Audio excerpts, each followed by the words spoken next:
대체 한국 축구 대표팀은 선수단이 적의 말이 되는 거냐?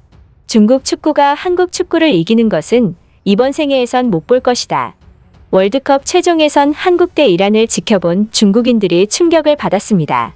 한국의 난적이라고 평가받는 이란이라는 상대를 한국이 이기는 과정에서 상상도 하지 못한 전력을 보여주며 승리를 거뒀기 때문입니다. 특히 중국인들은 대표팀의 소집조차 되지 않은 한국 선수들 명단에 충격을 받을 수밖에 없었는데요. 자세히 알아보겠습니다. 한국의 11년 만에 패배한 이란 감독은 한국이 이길만 했다며 완패를 인정했습니다.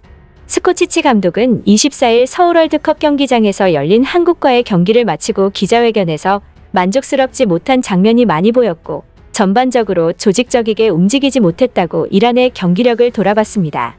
이란은 11년간 한국의 4승 3무로 압도적 우위를 보였으나 이번 최종 예선 조 1위가 걸린 맞대결에서 무너졌는데요.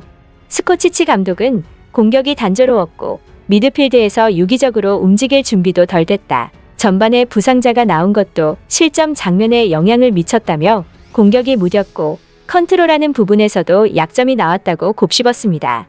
하지만 스코치치 감독은 한편으로는 이란의 좋지 않은 경기력이 한국 대표팀의 수준이 너무나 뛰어났기 때문이라면서 한국 대표팀에 대해 극찬했는데요. 특히 스코치치 감독은 이란을 상대로 2경기 연속 득점포를 가동한 한국의 에이스 손흥민에 대해서 그는 이미 월드클래스에 도달한 선수이다. 언제나 승부에 영향을 줄 수 있는 선수라고 평가하기도 했습니다. 하지만 일각에서는 새 역사 쓴 이란전 완승이 아직 축배를 들기엔 이르다고 분석하고 있는데요. 이란전 완승은 팀 전술과 전략보다는 선수들의 개인 기량과 간절함 같은 부분들이 두드러지게 나타났기에 가능했다고 봐도 무방하기 때문이라는 것입니다. 그 중심에는 캡틴 손흥민이 있었고 실제로 손흥민은 90분 경기 동안 승리에 대한 간절함을 몸소 경기력으로 보여주며 한국이 2마리 토끼를 잡는데 1등 공신이 됐습니다. 그 결과 수비적인 축구로 경기에 임한 이란 골문에 전반 추가 시간 빨래줄 같은 중거리 슈팅으로 선제골을 터뜨려 동료 선수들에게는 자신감을 불어넣었고 이에 자신감을 얻은 다른 선수들도 뛰어난 개인 기량을 선보이며 이란 선수들 길을 꺾는 계기를 마련했죠. 그런데 생각해보면 이는 그만큼 한국 대표팀의 스쿼드가 현재 역대급 수준에 이르렀다는 것인데요. 현대 축구에서 필승을 위한 과제 가운데 하나는 상대의 허를 찌르는 공격을 시도하는 것인데 이는 팀의 전술 전략일 수 있지만 선수 개인의 임기응변도 필요하기 때문입니다. 실제로 현재 한국 축구 대표팀은 아시아의 호랑이, 아시아 최강이라는 명성을 되찾아 가고 있는데요. 특히 기량이 출중한 해외파가 매우 많으며 모든 아시아 팀들이 이를 부러워하고 있습니다. 한국은 신세계 4대 리그라고 평가받는 잉글랜드, 스페인, 독일, 프랑스에 소속되어 있는 선수만 좋게 10명이 넘고 그중 손흥민, 황의조, 황희찬, 이재성 등은 팀에서 피읍 핵심 전력으로 활동하고 있죠. 이에 스코치치 감독도 한국전을 앞두고 한국에 좋은 선수들이 많다며 특히 해외에서 뛰는 여러 선수들에게 존경심을 표한다고까지 말했습니다. 중국인들은 이런 한국 대표팀의 스쿼드에 충격을 먹을 수밖에 없었는데요.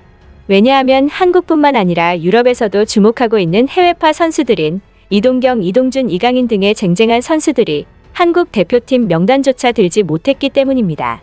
이강인과 이동준 같은 아시아 최고 재능의 선수들이 중국에 간다면 최고의 에이스로 군림할 텐데 한국에서는 후보에도 들지 못하는 것을 보고 큰 충격을 받은 것이죠. 중국인들은 중국 선수였으면 극진히 대접할 만한 실력을 가진 선수들이 한국에서는 후보에도 들지 못한다. 중국 축구와 한국 축구의 간격은 얼마나 벌어져 있는 걸까? 한국은 스쿼드는 볼 때마다 적응이 안 된다. 어떻게 아시아 국가가 저렇게 많은 해외파를 배출할 수 있는 것인가? 실력 또한 쟁쟁하다. 이강인은 스페인이 주목하는 유망주다. 그런데도 한국 대표팀에 못 드는 것을 보면 아마 우레이도 한국 대표팀에 간다면 후보밖에는 더 안 됐을 거다. 한국이 정말 대단하다. 라는 반응을 보이며 한국 대표팀의 경외심까지 드러내기도 했습니다. 결론적으로 이란전 완승은 한국 축구에게 또 다른 역사 창출을 위한 예고편의 디딤돌이라고 할 수 있는데요. 그 이유는 10차전 UAE전의 무패 본선 진출이라는 영광의 조건이 주어져 있기 때문입니다. 현재 탄탄 스쿼드와 뛰어난 전술의 완성도를 갖춰나가고 있는 한국 대표팀. 일각에서는 대표팀의 여러 가지 부분들에 대해 비판을 제기하고 있기도 하지만 분명 이란전 완승은 선수 상호간은 물론 각 포지션 간 호흡의 일치에 의한 결과물이었을 것입니다. 이에 한때 파울로 벤투 감독이 추구하는 점유율에 의한 경기 지배의 빌드업 축구에 제기됐던 비난의 화살도 공허한 메아리로 남게 될 것입니다. 끝까지 시청해주셔서 감사하며 구독과 좋아요 꼭 좀 부탁드립니다.